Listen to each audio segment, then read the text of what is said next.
SiriusXM keeps truck drivers informed and entertained with coast-to-coast coverage across the U.S. and Canada. Listen to what you love from anywhere on the road with 24/7 ad-free music plus sports, news, talk, and comedy. Hear your favorites on every haul for just $6.06 a month. Sign up at SiriusXMFleet.com.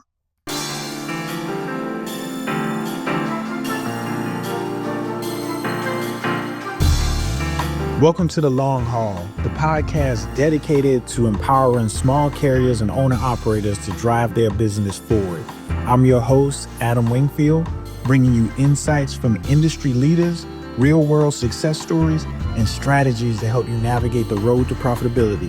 Whether you're just getting started or looking to take your fleet to the next level, this is the show where trucking meets opportunity. So buckle up, it's time to go the distance. Welcome back to the Long Haul Podcast. This episode specifically is for anyone out there who feels stuck halfway through the year, whether you're worn down, behind on your goals, trying to figure out what happened in that fire you had in January. We got 6 months behind us and 6 months ahead of us now. And I thought this would be a perfect time to bring on our guest today.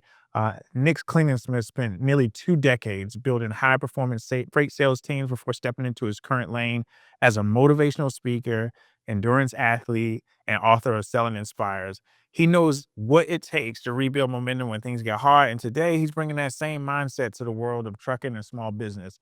This one's part inspiration, but it's part strategy, but it's all grit. So I'm excited to bring on Nick today's episode. Nick, welcome to the show. Thank you for having me. I'm excited to be here today. Man, exciting about your story, your journey, your personal perseverance and what you actually went through personally was just super inspiring. And we'll get into all of that. But I want to start off. You spent 14 years, and we talked about just before we started the show, you had another previous life where you was doing something a little bit more interesting too. You want to tell the folks about that? So, for a long time, for about 20 years of my life, I was actually a private investigator and in executive protection and executive security. Now, I'm not 100 years old, so there was some overlap, but there was a few interesting stories that came out of that part of my life.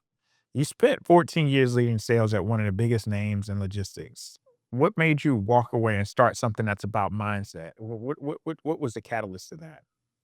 There was a number of things because I was one of the original employees at that company, and I absolutely loved it. I bled blue for 14 years, Yeah. and my career flourished. I learned a number of different skills and made a lot of great relationships. But there also came a point where the company began to evolve to what it is right now, versus what it was then. And that's not a negative thing about the company, right? When you're in a hyper growth segment, the company wants to continue to be hyper growth. I'm a startup guy. I Yeah. build teams and I develop people. And so really it just seemed like my runway of where I was going to be a contributing member was kind of running out.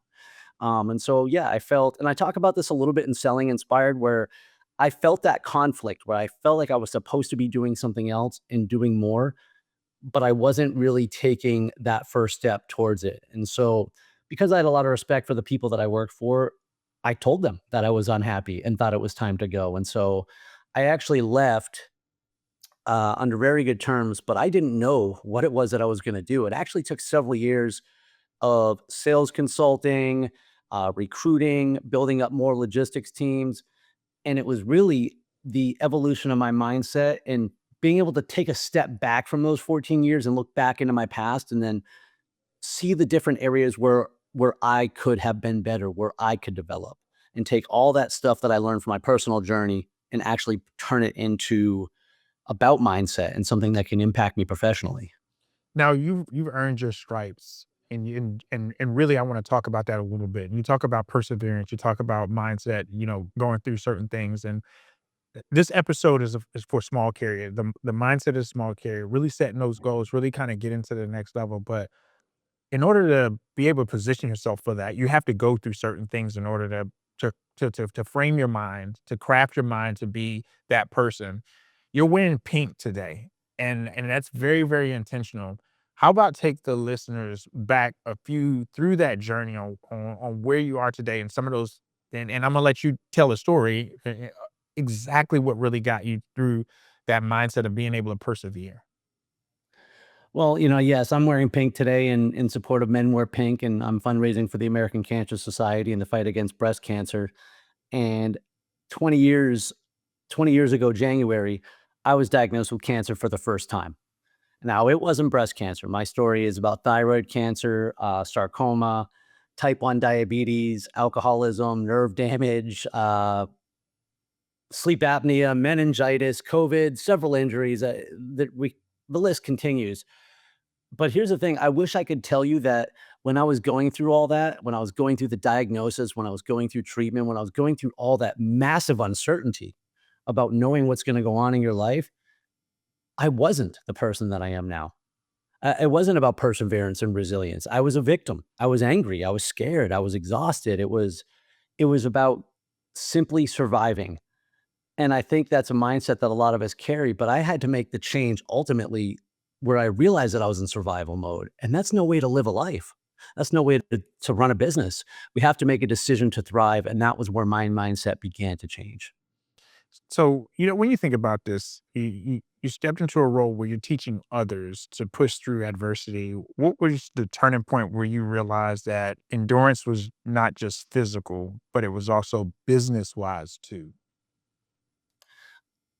I think everybody should write their book. I think everybody should write their story because when I was writing my first book, Through the Fire, is when I began to see all the lessons that I learned along the way.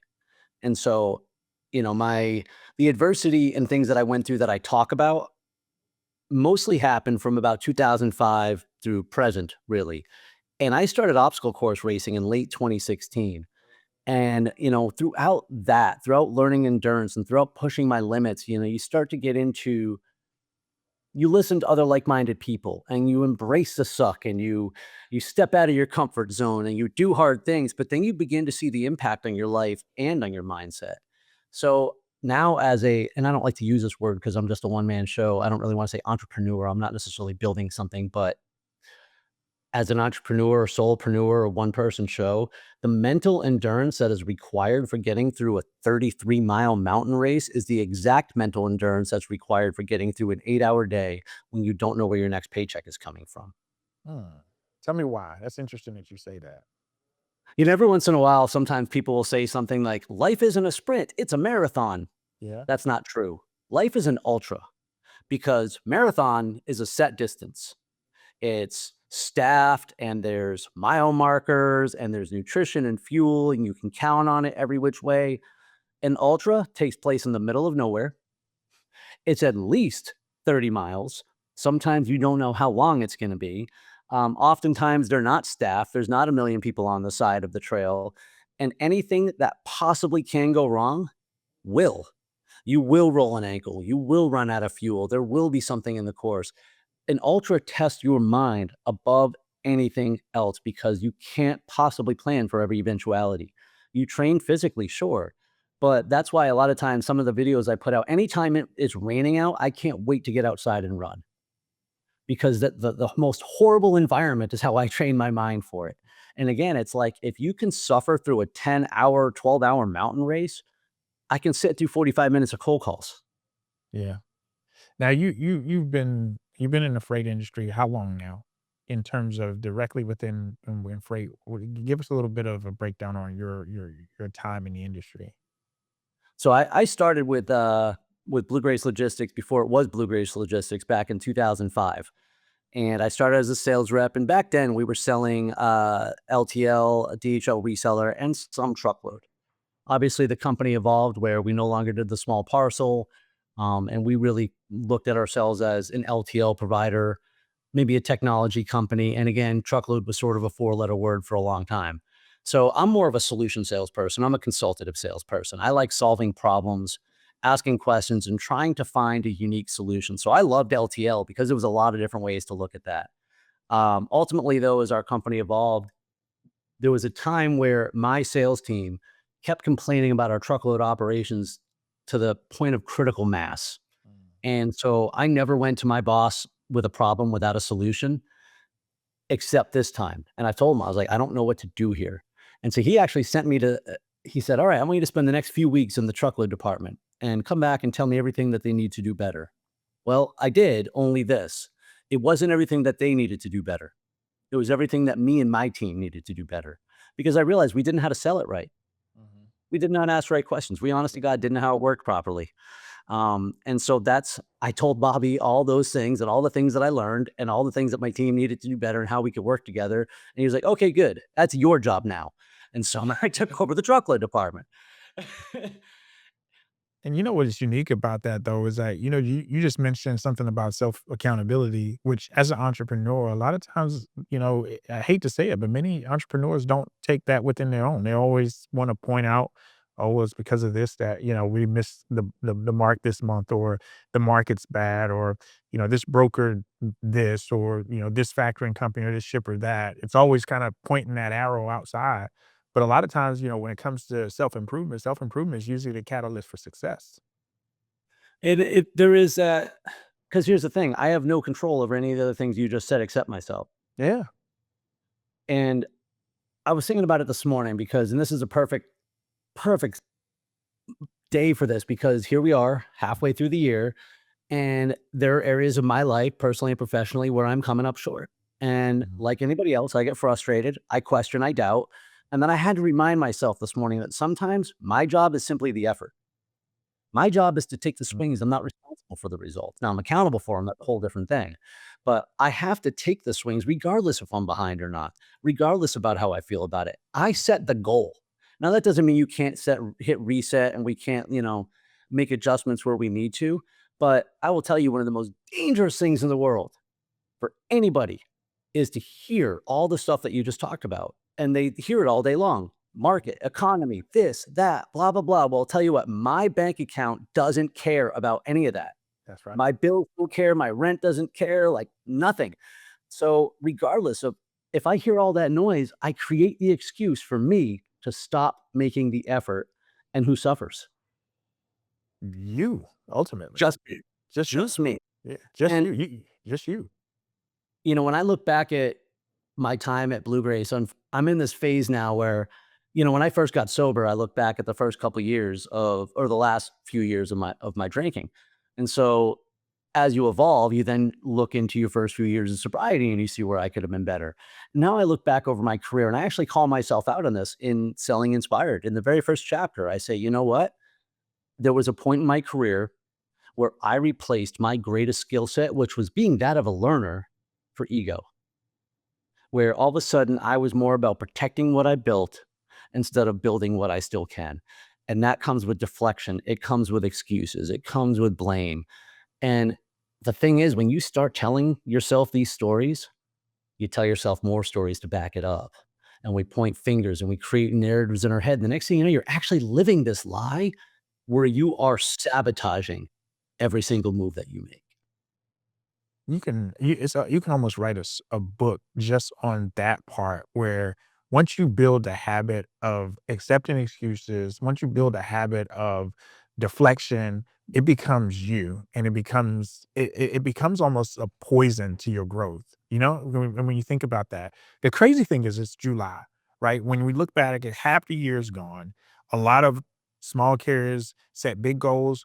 Maybe there's some that didn't set goals at all in January, right? The ones that said, "Hey, you know what? It's gonna be a bad market," right? There's no need to set goals because it's just gonna be a bad market anyway. Those same small carriers that either set goals or didn't set goals, some of those goals might be collecting dust. They might be off track. What's your advice to someone who feels like the wheels fell off, their business plan is always or is shot for 2025? Is it time to call it in, or what is your advice for those folks? It's funny because I always say this come December and January that there is no magic pill. There is no magic about the flip of a calendar. All right. Mhm. We are not the Mayans. December 31st and January 31st have absolutely no reflection on each other in growth and reality. Right. It's just another day. So, that said, taking our foot off the gas because we don't feel like we're going to hit our 2025 numbers, just sell your truck. Mhm. Just call it what it is. You don't wanna do the job because unless you're quitting on December 31st, it's irrelevant how you are pacing. We have bills to pay. I'm still building something. I'll tell you what, I am nowhere near the goal that I set this year. I missed last year's goal so bad that I doubled this year's goal. Tell that. And Tell I'll that tell you what, story. It's not working well. However, I am going to beat last year. Will I accomplish my goal? I don't know. So part of it then is hit reset. All right. If I was going to be discouraged by my coming up short on the numbers that I put, well, let's just do a level set here. I set the goals for myself. Maybe I'm going to pick numbers out of a hat for thing here. Maybe it's not $4 million. All right. We're not on that. Okay. Well, I could quit at my 700 grand, or I can say, how do I make this 1.5 and double up, and pick up that momentum going into 26.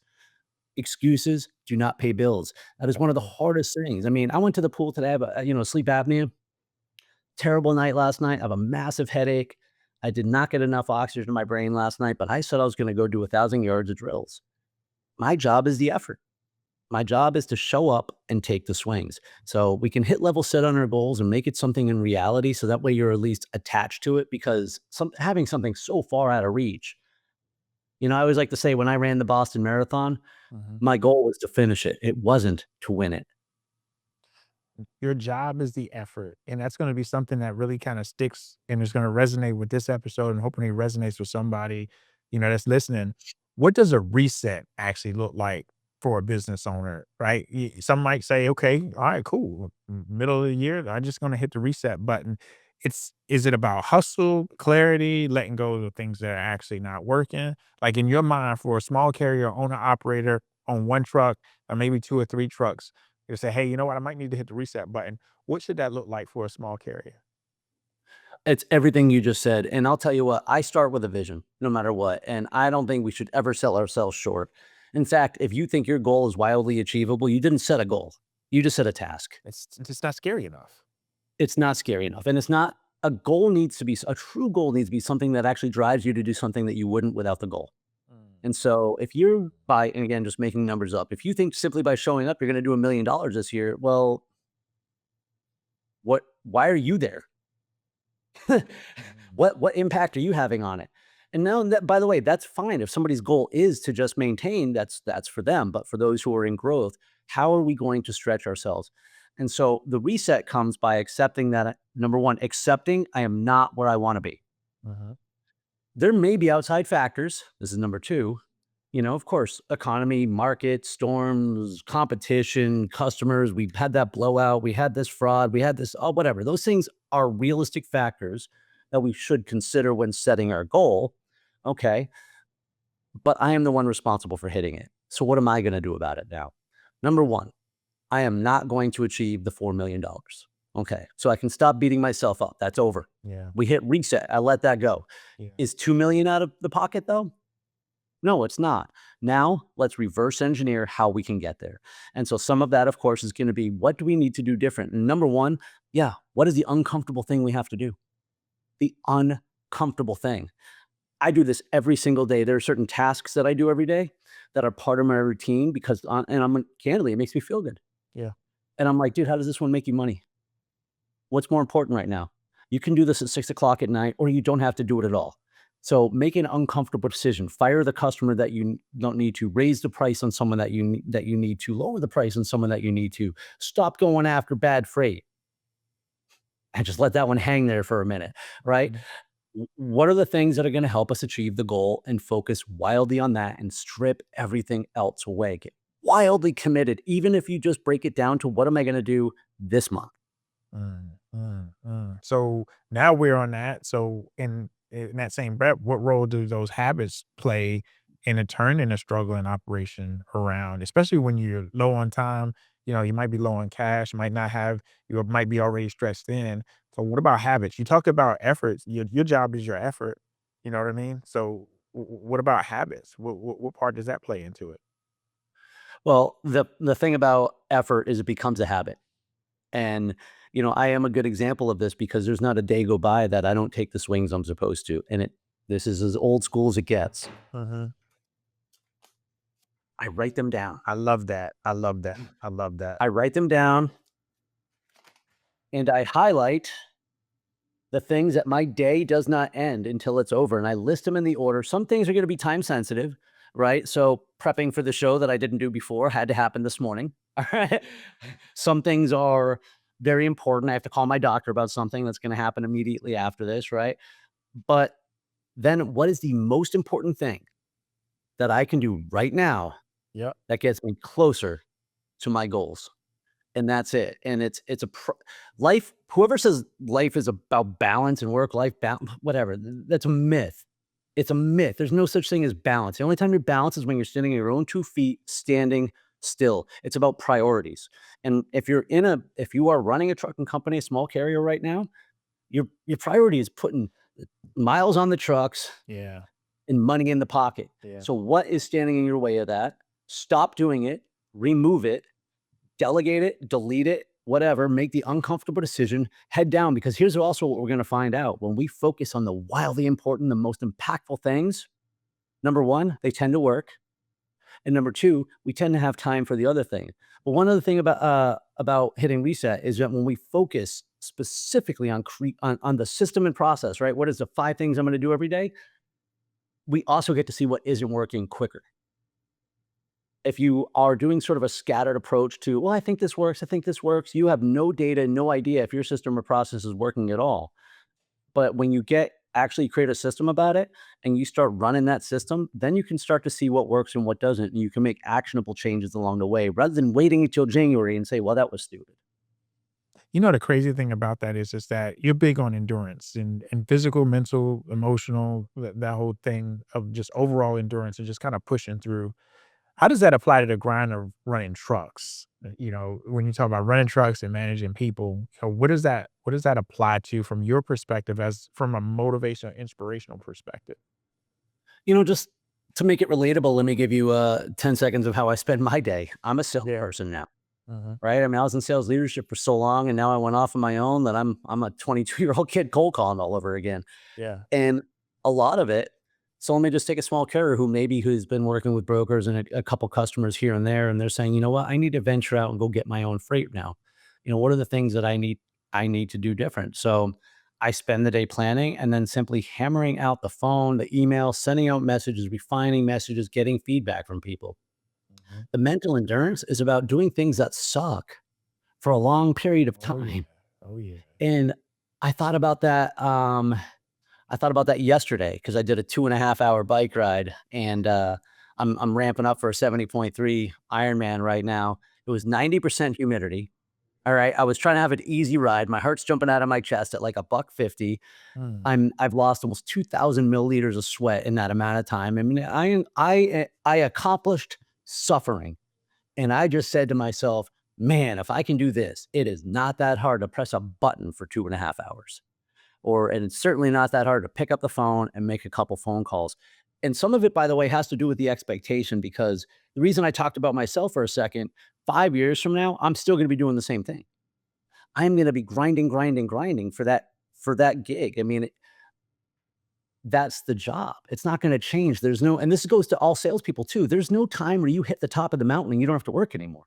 That's where so many of us get stuck. We think we hit the top, but really we're just at that first ledge and we got to go and we got to keep climbing. So get rid of this idea that you're simply going to arrive.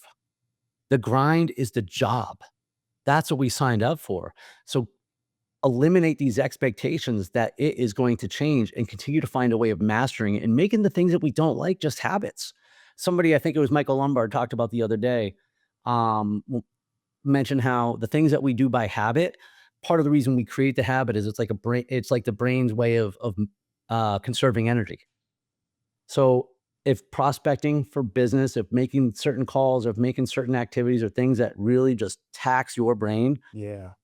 schedule it and do it like your life depends on it and make it a habit. So therefore, it doesn't take you don't want to be present when making those calls. Be a robot.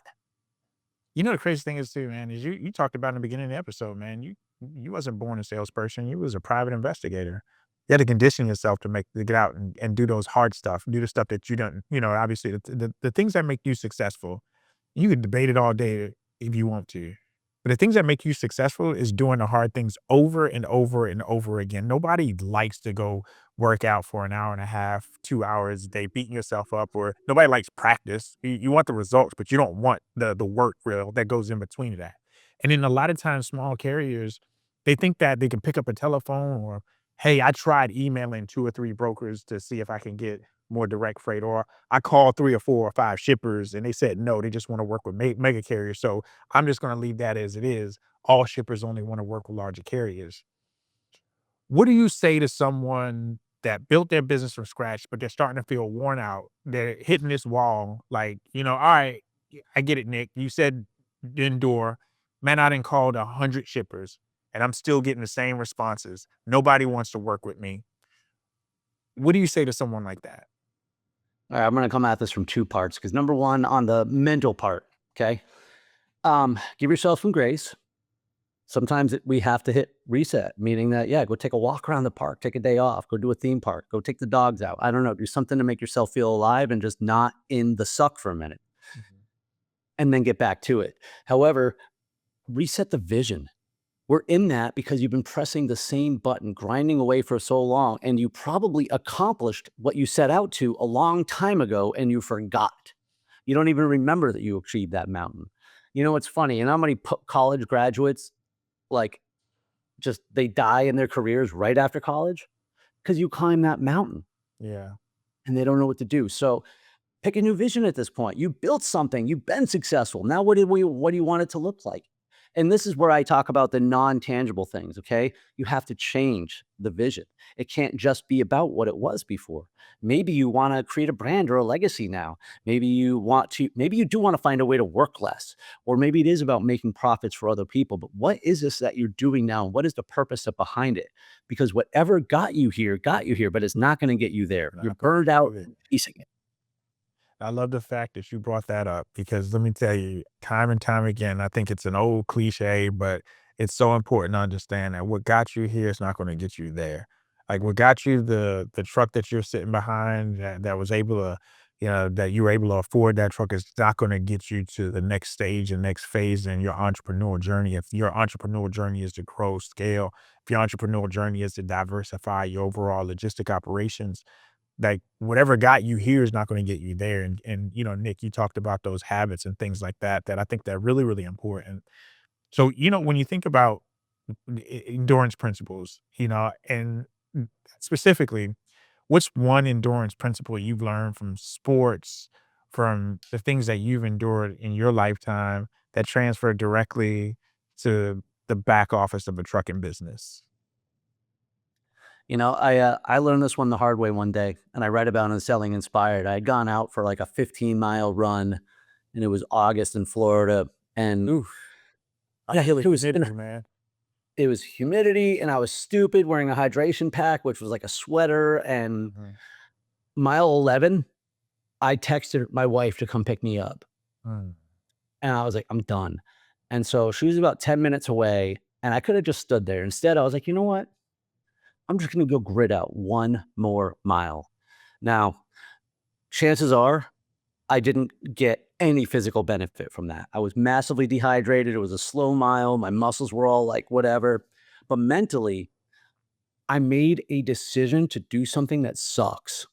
Mentally, I endured something that sucks. And I really want to Yeah. get into this. I mean, it was physical, painful, mental, everything suffering. When you're dehydrated, there is no, oh, I'm la la in here. It's just awful. Well, not for nothing. That is the grind. All right. Like when you don't know where your next check coming from, that kind of feels like being massively dehydrated. Yeah. Physical endurance training is mental endurance training because I'm training my brain that it's not okay to quit when I don't like things are going. Now, you could argue that day in particular that I did quit because I still showed up, was 3 miles shy, but I didn't have to run 15 miles to get the mental benefit. I Right. just had to keep going a little bit longer. I learned this when I was writing my first book, Through the Fire. And I just had this moment of like looking back, and you just got the headlines, right? I didn't even go over every little thing. And as I'm going through it, I'm like, man, I have been through a lot. And I'm like, when's it going to stop? It's not. I'm not unlucky. It's just life. That's just the way it happens. And it will continue to come. And you know what I realized? I'm really good at it. I can take a beating. And that's what I've gained from it. So, and last year, December, when we're trying to, oh no, I'm sorry, last year in October, when we're trying to sell our house, we had 2 hurricanes in 2 weeks. And then when we had it under contract and the pipes burst. And then when the buyer backed out 30 days before I no longer could pay my mortgage. How did I keep going? It's the same way. You just keep doing that next mile. You keep taking the swings. You know, you led sales teams for years. You know, what's one sales skill every owner operator or small fleet needs to master, even if they don't think they're a salesperson? Because what makes you good at driving a truck or good at, obviously, are good at understanding the trucking business doesn't make you a salesperson. In order for you to grow your business, you got to sell your business. So, what's one sales skill, right, that every owner operator or small fleet should focus on mastering, just that one thing in order to build their, like you said, if they wanted to go after small freight, if you want to go after your own direct freight, what's that sales skill that they need to have? Ask better questions. Tell me about that. So let's first dispel the myth that I'm not a salesperson. Okay. A Yeah. salesperson is a title, and whether or not you have that title or not is irrelevant. So let's get that excuse off the thing. Number two, I'm going to tell you something that might surprise you. I'm an introvert. Me too. I pretend I I'm an didn't, extrovert, but I'm an introvert. I did not know this until about a year ago that I was actually on the Quiet Introvert podcast. And I really had a discussion about it. And all my patterns and the way I do things. So part of it is by accepting that I'm an introvert. That's why I like processes and systems. That's why I know what I'm gonna focusing on what I'm gonna ask and who I'm gonna ask. That said, you can go all day, all right? And this people confuse salesperson with being a game show host, all right? It's not about having like the flashiest line or anything like that. People, customers, businesses, they have real problems and they are looking for real solutions. The fact that you have a CDL is not a solution for anything, No. but you probably can provide a solution that nobody else can, including those big mega carriers, including the competition, including the brokers. So the way that you are going to be better than everybody else, and I mean everybody else, is to talk to a lot of people and to ask them questions about their problems, looking for the problems that you are going to be able to solve better than anyone else or that you can articulate better than anyone else. The most successful salespeople out there, the most successful brands out there are the people who are very clear about the problem they solve and how they solve it better or different than everybody else. And there's nobody who can't find what that is. Everybody brings something unique and different to the table. It's why we call them key differentiators. There's something about you as a small carrier that you do better than anybody else, or you may be able to articulate better than the next person. And it almost reminds me, Nick, of, you think of McDonald's, and I mean, God, I hate to say this, but McDonald's burgers absolutely suck. But they've served billions and billions and billions and billions and billions of people in terms of what they provide, because they're able to articulate exactly what they do. They don't say that they sell the best hamburger or the best cheeseburger. They just executed tremendous value into the market that they want to go after. They know that they have a niche, and they drive down on that niche. And so when I think about most small carriers, they want direct shippers, but they don't know how to approach them. From a mindset standpoint, what's stopping them and how do they fix it? The first part's going to be tough for some people to hear, but I'm going to say it anyway. Say it. Stop being entitled. That's Please say it again. It's Stop being entitled. You have a CDL. Congratulations. So do a lot of people. It doesn't make you special. It doesn't make you unique, and it does not make you valuable. Any more valuable than any of the other 500,000 MCs. So, what are you going to do with it, and how do we present it? So, number one, we have to get over that entitlement because that entitlement leads to this. I shouldn't have to do this. Okay, can't help you. That's victim speak. I'm 46 years old. All right. I led teams of 100 people. And if I really wanted to like tout my resume, I would talk about how big those companies are now. That's ego. All right. That's entitlement. That's flash. I shouldn't have to cold call. Let me go ahead and call Wells Fargo and be like, hey, listen, I'm going to come up shy on the mortgage because you see, I shouldn't have to cold call. Yeah.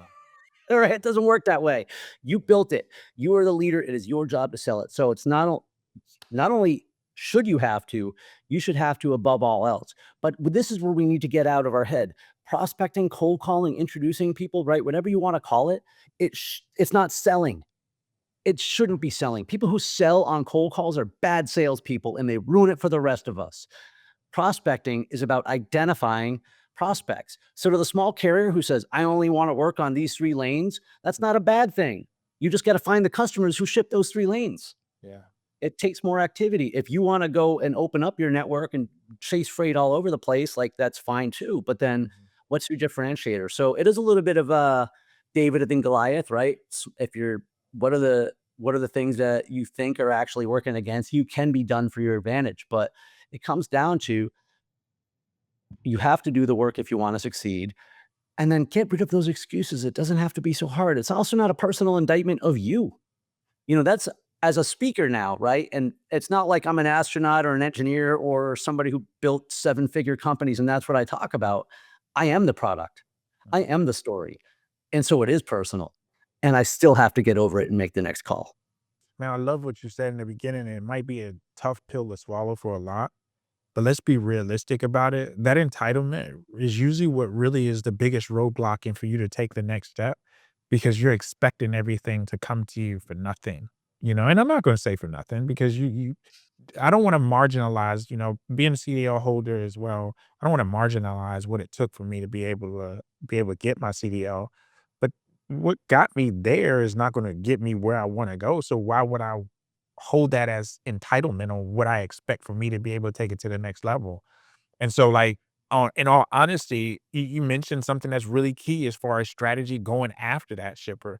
If you want to be home, every day of the week or every other day as the owner operator, well, find the shipper within your area that ships those types of lanes and go after it without the mindset of entitlement, but go after it from a mindset of a differentiation of what I bring to the table. Hey, I'm your neighbor. I'm your backyard neighbor. We own a small trucking company in the backyard. We would love to be able to be partners with you and do business with you and maybe help you through some of those hurdles that you see. Is there a time that we can sit down and discuss? I would love to have opportunity to bring myself to the table. And like how many times I don't have to be a salesperson to say that. I just have to be like, "Hey, you know what? I got a mortgage payment at the end of the month." Just like you said, Wells Fargo is gonna be knocking at the door on the 3rd. I need to make sure that I'm doing what I need to do. You recently released a book, and what. Can I comment on that real quick? Yeah, go ahead, go ahead. There's 2 thoughts, because one is when I was post-college, right? I realized something too. One of the reasons I was really good at sales is simply because I was a barstool salesperson. Yeah. It Talk about what interests you. So talk about that's all you have to do is get that conversation. Then you're just talking about what you do, where you go, and what you're looking for. It's that simple, right?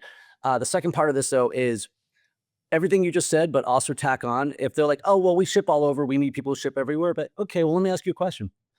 Would you know anyone else around here who's looking for this? Mm. Like that is the one question I They think talk. most people Yeah, don't they ask talk. enough. They talk. Yeah, if we don't, and plus that person works somewhere else, and they're going to work somewhere else, right? Like what we think we're the only community. 100%, 100%. I wanna go into selling inspired, for a minute. You wanna hold that up. Yeah, I wanna go into that. You wrote that book, and I think that that's it, for those that are listening, make sure you check it out. Yeah, Nick's got some really good stuff in there. If a small carrier listens to that audio book, what mindset shift should I expect to walk away with as a small carrier listening to your book riding down the highway, from shipper to receiver? you know, um, you're going to leave that book. I'm trying to I can't think of another word than victim mindset. So I'm going to say it. You're going to leave that abandoning whatever victim mindset is holding you back. And you are going to embrace personal responsibility and ownership without excuses and without fear. That's what that book is going to tell you to do or tell you how to do. And it's simply going to do it by showing you how I did it. I'm extraordinarily vulnerable and naked in that book, not actually naked. And I tell you about the things that held me back and the things that I learned and the self-talk that I gave myself to fire myself up of self-belief and to move beyond that fear and actually to lean in again to the systems and processes that will ultimately make me successful. What's one I would say just non-negotiable, habit that keeps you sharp, keeps you focused for you? What's that look like? That's just a non-negotiable. I'm going to walk you through it because it's just my morning routine and it's become a habit. And it goes like this. I wake and pray. I meditate for 5 minutes. I walk the dog. I do a warm up. I do a workout. I take my little motivational video. I stretch and drink coffee, and I post my motivational video. I take a shower, I walk into the office, I make my list. I start my list, and I think it's maybe 7 things down the list before I have to make a decision. Meaning that I've updated the first thing on my list every day is to make the list. Usually the things that come after that are things related to my sobriety. And then the very next thing on there is I update my goals every single day. I set 5 goals for the year. I talk about it in Selling Inspired, and then literally I will check mark every goal. I don't know how to make my camera. Yeah, you're off Every goal. right there. Yeah. uh, and it seems monotonous, but it's the habit that starts my day because I'm not the only one who wakes up saying, I don't want to do this today. By the time I even get the chance to say I don't want to do this today, I'm already doing it. I'm already posted on LinkedIn, responding to comments, opening up HubSpot, and sending out the next email. And then if I feel like saying, I don't want to do this today, who cares? The day started. Let's go. You talking about these habits. Yeah, I think James Clear wrote the book Atomic Habits, and it's so just if you would just take something that, like you said, that you hate doing, and you just do it, especially if it's in the benefit of you, and you just do it a couple of times over and over and over and over again until it became a habit, you'll be surprised on how far it would take you. Now, you personally, you've led 3PLs, you've coached teams, and you've rebuilt yourself. We talked about your sobriety, your cancer diagnosis. What does success really mean to you now? Because what success looked to you, back then, obviously is totally different now. You got your goal pamphlets and you write everything down. But what really is success? What does success really look like to you? I don't even say success anymore. I don't. I don't even talk about it. I talk about achievement because success we get in this it's a poisonous word if misunderstood. It's not an end game and it's not finite and it's not linear. And I think that's again where a lot of people get confused because you know what? I was wildly successful in my career a decade ago. Mhm. Like, okay, the clock doesn't stop then. So for me, it's about achieving the next milestone or achieving the next goal. And I set big goals. I set goals that cause me to get uncomfortable and to look forward and to do different things. So, you know, my number one goal every year is to stay sober 1 day at a time, 365 days a year. My number 2 goal is about my diabetes and my health. And so managing my health and just making improvements, especially at 46 years old, being like Humpty Dumpty as I am, my resting heart rate sets off monitors at the hospital. Like that's my fitness flex. Yeah. uh, Yeah. I set fitness goals and race goals, but that aren't, those evolve too because they're rarely about a certain time, but sometimes they are. And more often than not, they have to do with other people. So it's about achieving things that will help me to just continue to move forward regardless of the external circumstances. If you could whisper one message to every trucker out there struggling to stay in the game right now, every owner operator, every small fleet, and there's just one message. And when I think about all of that we've talked about, I'm sure that it'll be a recycle of some of the stuff that we talked about. But if there was that one message for them struggling, what would that be? We need to dream bigger.